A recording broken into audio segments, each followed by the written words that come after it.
El mensaje del día de hoy se llama la amistad con Dios, o cómo ser amigos de Dios, ¿verdad? Y es muy interesante porque en los tiempos de nuestro Señor Jesucristo, normalmente a nuestro Señor, cuando Él hacía sus reuniones, por ejemplo en el Sermón del Monte, o cuando Él predicaba, se juntaba alrededor de 5,000 gentes, pero dice 5,000 varones, entonces contando con las esposas y los hijos, pues muy probablemente había más de 10,000, ¿verdad? Entonces, Él predicaba a una gran multitud, y de esa gran multitud había una constancia, o sea, había un grupo de gente que constantemente la seguía, que eran más o menos unos 200. Esos 200 eran los de siempre, eran los incondicionales, los que siempre estaban ahí reunidos con Jesús. De esos 200, nuestro Señor Jesucristo escogió a 12 apóstoles. A esos 12 apóstoles Él discipuló para que ellos, en esta cifra de perfección número 12, ellos aprendieran todas las cosas que Él les iba a enseñar para que ellos siguieran con el mensaje del reino de Dios. Pero de esos 12, Él tenía 3 amigos personales, eran sus cuates, con los que Él se sentía a gusto, que era Pedro y los hijos de Zebedeo. Esos eran para cuestiones sumamente personales. Y Él los escogió por algo, porque Él tenía una afinidad con ellos. Tú puedes tener una afinidad con Dios. Cuando tú tienes una afinidad, lo que los unía es algo muy trillado que nosotros podemos decir, simple y sencillamente, había amor entre ellos, se querían. No el amor que nosotros conocemos, porque para nosotros la palabra amor es muy indefinida, lo definimos para cualquier cosa.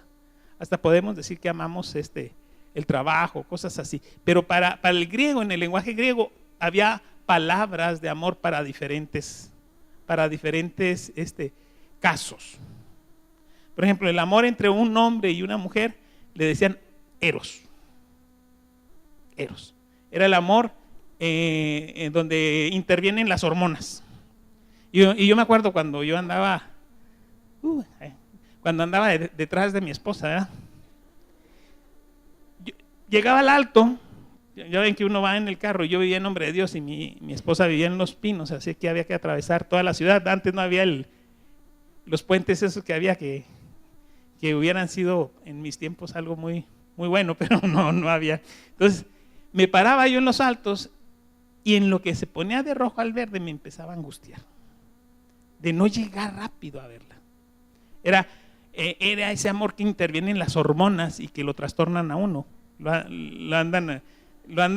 lo hacen a uno pensar lógicamente, ¿verdad?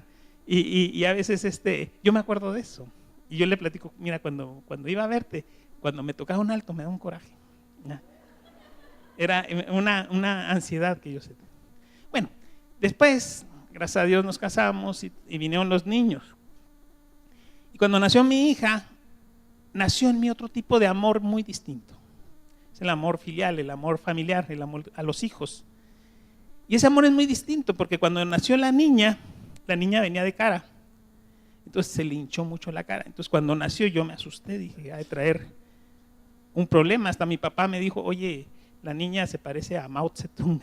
O sea, tenía la cara hinchada así. Entonces yo me asusté y le dije al pediatra, oye, ¿está bien la nena? ¿Sí? Sí, me dije bien. No, sí, eso lo que pasa es que se hinchó. No, digo, no pasa nada. Y la niña me daba tanta lástima. Pero me daba temor de que trajera algo. Le trataban de pasar la sonda así por la nariz y no entraba porque estaba tan apachurrada su naricita que. Entonces yo pensé, hay de traer algo. No era nada, simplemente era algo pasajero. Y de susto empezó a pasar un fenómeno amor, de cariño, que a rato hasta me empezó a dar ese amor hacia los hijos que es angustiante. Sí, ¿verdad? El que tiene niños es, ¿y el niño? ¿Y si se cae? Y como nació así, como que me parecía que era una angustia de la niña. Y llegaba al trabajo, ¿y cómo está la niña? y sigue respirando y todo. O sea, ese es el amor filos, el amor hacia los hijos. Y en la Biblia menciona el amor a Dios. El amor a Dios. Y el amor a Dios es el amor ágape, es un amor distinto. Porque el amor a Dios, cuando uno tiene el amor hacia Dios, es un amor que el proceso del universo y del tiempo separan. Cuando yo estaba en la especialidad, tuve yo un reencuentro con Dios. Su presencia me llenó. Y yo era esa sensación de vida y de poder el que yo sentía y de gloria, que una vez en mi departamentito en México yo abrí la ventana y me puse a ver el cielo y me senté, y cuando me senté empecé a sentir esa gloria de Dios. Yo me senté como a las 9, 10 de la noche. Cuando estaba yo, se me hizo como que pasó el tiempo así volando, sintiendo yo la gloria del Señor. Cuando empecé a ver que salía el sol, ya eran las 6 de la mañana. No me di cuenta. Cuando el amor de Dios está en el corazón del hombre, el tiempo y el espacio se pierden y entra uno en el espacio de Dios y en el universo de Dios. La vida de Dios lo transforman a uno. Y me acuerdo mucho de una poesía de Santa Teresa, si le dicen, pero Teresa, que ella sentía ese amor. Dice: oh noche amable más que la alborada, oh noche que unistes amado con amada, amada en el amado transformada.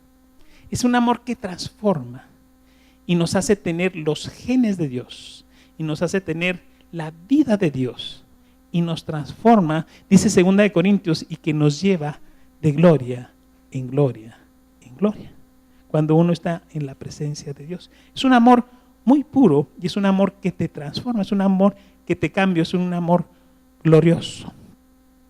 Ese amor es diferente, ¿verdad? Y no se puede confundir con los otros tipos de amor.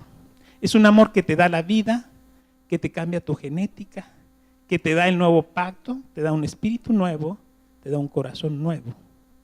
Pero es un amor que, si nosotros vemos en la palabra de Dios, llega a ser tan perfecto y llega a ser tan fuerte que te lleva a tener una unión con Dios y se llama una amistad. Y esta amistad no todos los que siguen a Jesús la tienen. Son pocas las personas en la Biblia que se menciona que llegaron a ser amistad con Dios, que tuvieron un vínculo de amor con Dios. Yo me acuerdo mucho, quien se menciona mucho es Abraham. Incluso en Isaías 41:8 dice: pero tú, Israel, siervo mío, tú, Jacob, a quien yo escogí, descendencia de Abraham, ¿cómo dice? Mi amigo, mi amigo. En toda la Biblia a pocas personas le dijo Dios mi amigo. Y Abraham le dijo mi amigo Abraham. Incluso en otros versículos, por ejemplo Romanos 4:3, dice: porque ¿qué dice la Escritura? Creyó Abraham a Dios y le fue contado por justicia. Y en Santiago 2:23 dice: y se cumplió la Escritura que dice: Abraham creyó a Dios y le fue contado por justicia y fue llamado amigo de Dios. ¿Por qué? Porque cuando hay una amistad con Dios, la primera que tiene que haber para haber una verdadera amistad con Dios es fe. Una fe, no el decir yo creo, sino el decir yo sé. Porque yo creo, a veces creo y a veces no creo, ¿verdad? Pero cuando yo digo yo sé que mi Redentor vive, como dijo Job, ¿verdad? Yo sé. El decir yo sé y yo confío, y aunque parezca que todo se está cayendo, yo sé que mi Redentor vive. Ese yo sé era de Abraham, porque dice la palabra de Dios en Romanos 4, del 18 al 20, y les voy a explicar por qué. Que él creyó en esperanza contra esperanza. Dice: Él creyó en esperanza contra esperanza para llegar a ser padre de muchas gentes, conforme lo que se le había dicho. Así será tu descendencia. Y no se debilitó la fe al considerar su cuerpo, que estaba ya como muerto, siendo de casi 100 años, o la esterilidad de la matriz de Sara. Tampoco dudó por incredulidad de la promesa de Dios, sino que se fortaleció en fe, dando gloria a Dios. O sea, la diferencia de la fe de Abraham a la fe normal es que estaba en esperanza contra esperanza. Y les quiero explicar qué es esperanza contra esperanza. Si yo le digo a una persona que tiene 30 años y que tiene 10 años casada y no ha podido tener un hijo, y le digo, Dios te va a conceder un hijo, pues es tener fe y es tener esperanza, porque está joven y está fuerte. Pero si yo le digo a mi abuelito, ¿ya? Imagínense qué edad de tener mi abuelito, ¿ya? O si, bueno, a mi papá, ¿qué le dije? A mi papá que tiene 85 años, cerca de 100 años, no, pues todavía le falta, pero que está grande, y a mi mamá, que le dijeran, van a tener un hijo, y él lo creyera, y él decía, no, sí, yo voy a tener un hijo, ¿ya? Entonces eso es fe en esperanza contra esperanza. ¿Por qué? Porque aquí especifica que ya habían llegado a la etapa de ancianos, en los cuales ya son como amigos, o sea, ya no tenían vida sexual en el matrimonio, ya no estaban juntos, pero no tenían la vida normal de un matrimonio. Pero él creyó, y él dijo, no, Dios te va a dar un hijo, y él creyó en eso, él lo tomó en serio, él dijo, así es. Y eso era esperanza contra esperanza, porque su esposa toda la vida, mientras había sido joven, había sido estéril. Y Dios le contó eso como justicia. ¿Qué es la justicia? La justicia de Cristo es la salvación. Es la justicia. La fe nos salva. El hombre se justifica delante de Dios por la fe. Esa es la justicia. Y eso trajo dos bendiciones. Cuando uno tiene fe, uno recibe la amistad de Dios. ¿Y qué creen que hizo Dios cuando Él vio la reacción de Abraham? Vino a visitar a Abraham. Es de los pocos personajes que vinieron a comer con Abraham. Llegaron, venimos a comer contigo. ¿Quiénes? La Trinidad, el Padre, el Hijo y el Espíritu Santo. Dicen que estaba Abraham y que vio que venían 3 ángeles. Era Dios, dice, pero eran 3. Y luego sintió, todos los que son amigos de Dios saben.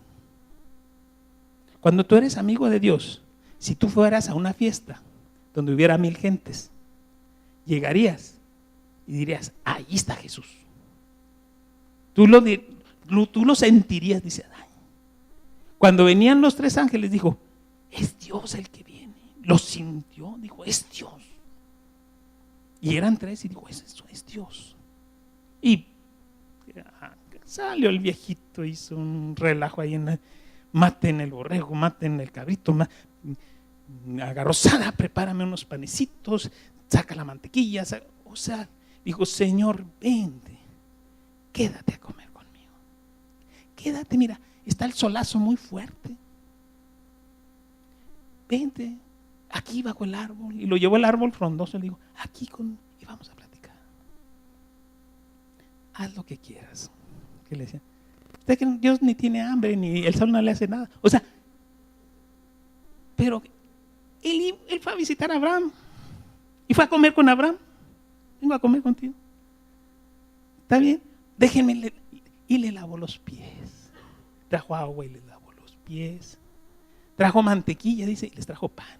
Mira, mientras está el becerro, lo están cocinando, pues vamos a comer. ¿Cómo le dicen? A botanear panecito con mantequilla. ¿Verdad? Y ahí están comiendo panecito con mantequilla, platicando, hablando, recibiendo revelaciones. Porque Dios dijo, no le diré yo a mi amigo Abraham todo lo que yo voy a hacer. ¿Por qué no le voy a decir? Si él es mi amigo, él tiene que saber todo lo que yo voy a hacer. Y mientras estaban platicando, le dijo, tú vas a tener un hijo. Vas a tener un hijo de tus entrañas y con tu esposa. ¿Ya? él recibió la promesa. Y le dijo, y también le platicaron lo que iban a hacer con Sodoma y con Gomorra, que había llegado al colmo.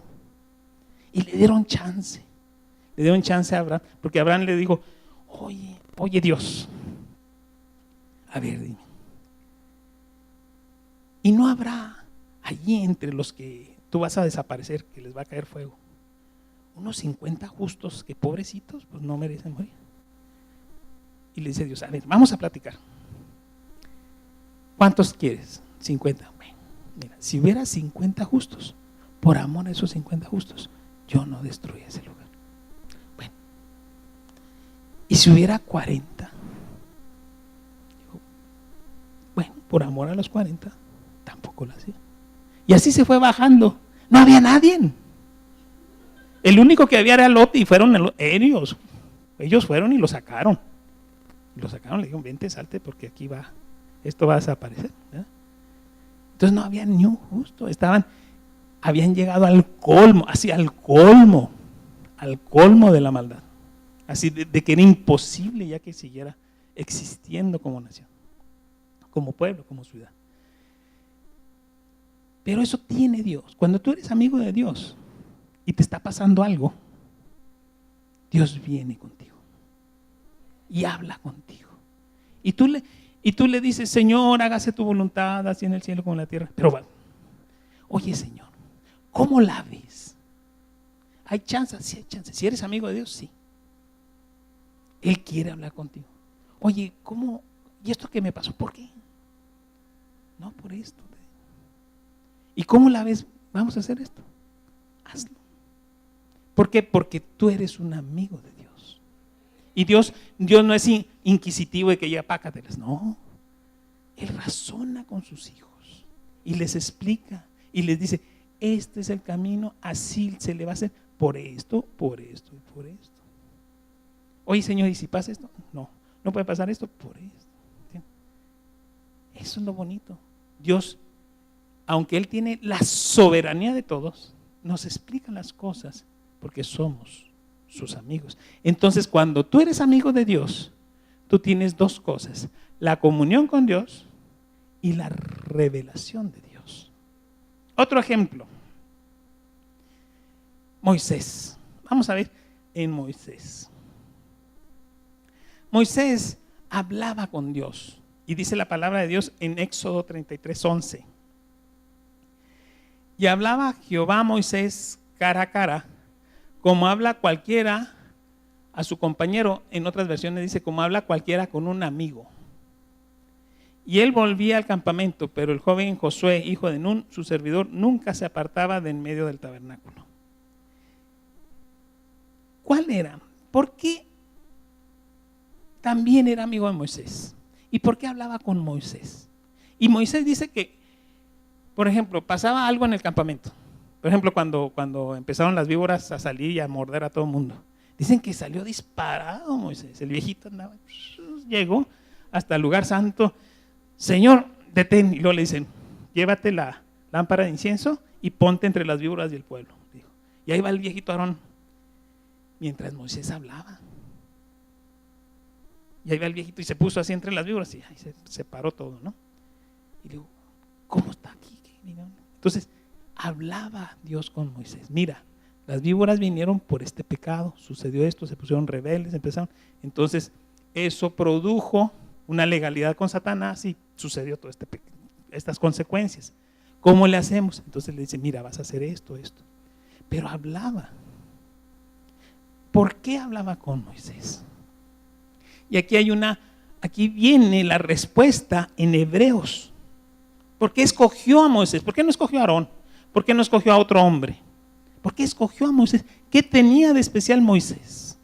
Y lo dice en Hebreos 11, del 24 al 26, dice, por la fe, Hebreos 11, del 24 al 26, dice, por la fe, Moisés, hecho ya grande, rehusó llamarse hijo de la hija del faraón, escogiendo antes ser maltratado por el pueblo de Dios, que gozar de los deleites temporales del pecado, teniendo por mayores riquezas el vituperio de Cristo que los tesoros de los egipcios, porque tenían puesto la mirada en el galardón. Moisés era un príncipe de Egipto. Egipto en aquel tiempo era el país más rico y más próspero del mundo. Tenía el río Nilo, que era el trigal, donde se producía el trigo de todo el mundo. Donde faltaba, ahí nunca faltaba. Siempre había trigo y surtía, y era un tesoro. Siempre existía una riqueza en Egipto. Y él era hijo de la hija del faraón, era un príncipe. Él estaba hecho a tener toda la riqueza del mundo, pero para él fue como una carga. Él escogió mejor ser un pobre allá, que tuvo que irse al Sinaí, al desierto allá, renunció a toda esa riqueza por tener la riqueza de la gloria de Dios en su corazón. Él escogió eso.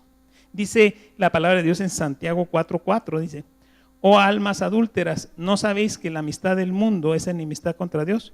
Cualquiera pues que quiera ser amigo del mundo se constituye enemigo de Dios. Pero vamos a voltearlo. El que renuncia a las vanidades del mundo se constituye amigo de Dios. Al revés. O sea, nomás voltéenlo y nos explica lo de Moisés. Moisés renunció. Hay mucha gente que prefiere ser rica y vivir deprimida a ser pobre y vivir feliz. Hay una bendición que viene de Dios, que es una prosperidad. La prosperidad que viene por bendición de Dios es la que verdaderamente enriquece. Pero cuando uno vive para ser rico, uno a veces se topa que a veces tiene que estar uno en contra de la voluntad de Dios. Y más vale tener uno una limitación económica, pero estar dentro de la voluntad de Dios. Dice: buscad primeramente el reino de Dios y su justicia, todas las demás cosas vienen solitas. Y con la bendición de Dios. Con la bendición de Dios.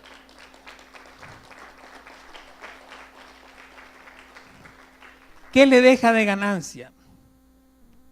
El que tú estés dentro de la voluntad de Dios. Yo me acuerdo mucho cuando Moisés se subió al monte Sinaí a hablar con el Señor y el pueblo cayó en idolatría.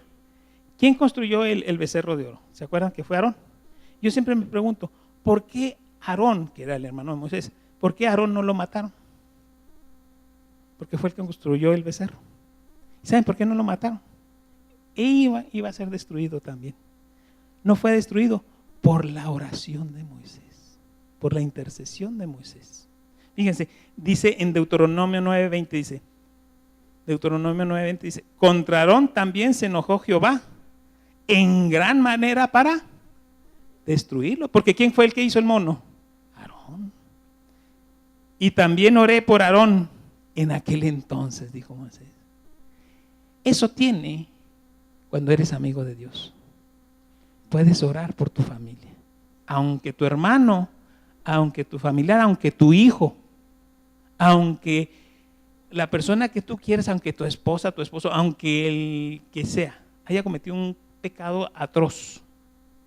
Si tú eres amigo de Dios, Él va a oír tu intercesión. Él va a oír tu intercesión. Y no solo eso, Aarón fue restituido como sacerdote, como sumo sacerdote de Jehová, a pesar del pecado que hizo. A pesar de eso, él se salvó por la oración de su hermano, que era amigo de Dios. Son las bendiciones de ser amigo de Dios. Pero hay que irnos un poquito más. Vamos a ver en el Nuevo Testamento, nuestro Señor Jesucristo tuvo sus amigos, como yo les mencionaba, a los hijos de Zebedeo, a Pedro, que lo hemos mencionado mucho, pero no les he mencionado a las mujeres. También tuvo amistad con mujeres. María Magdalena, y había dos hermanas que se llaman Marta y María. Cuando nuestro Señor Jesucristo iba a Jerusalén, Él no se quedaba en Jerusalén. Él se iba a un pueblito que estaba ahí cerquita, a unos kilómetros. Y en ese pueblito se quedaba con Marta, con María y con su hermano Lázaro. Era una familia, no eran ricos, eran humildes. Dice la palabra de Dios que tenían limitación económica. Pero cuando llegaba Jesús, lo trataban con un amor y se daban todo por él.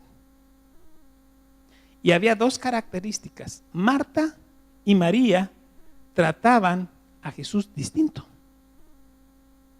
Uno la honraba y la otra le servía. Y se peleaban entre ellas. Una decía, no, primero hay que honrarlo. No, primero hay que servirle. No, primero hay que honrarlo. No, primero lo sirve. Y así se peleaban. Entonces una la honraba y otro le servía. Hasta que Jesús le dijo, no se peleen. Primero hay que honrar y después hay que servir. Ese es el paso. Vamos a ver dónde dice esto. En Lucas 10, del 38 al 42.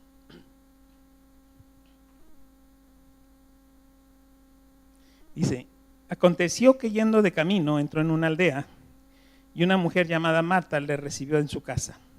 Esta tenía una hermana que se llamaba María, la cual sentándose a los pies de Jesús oía su palabra. Pero Marta se preocupaba con muchos quehaceres y acercándose dijo, Señor, ¿no te da cuidado que mi hermana me deje sirviendo sola? Dile pues que me ayude.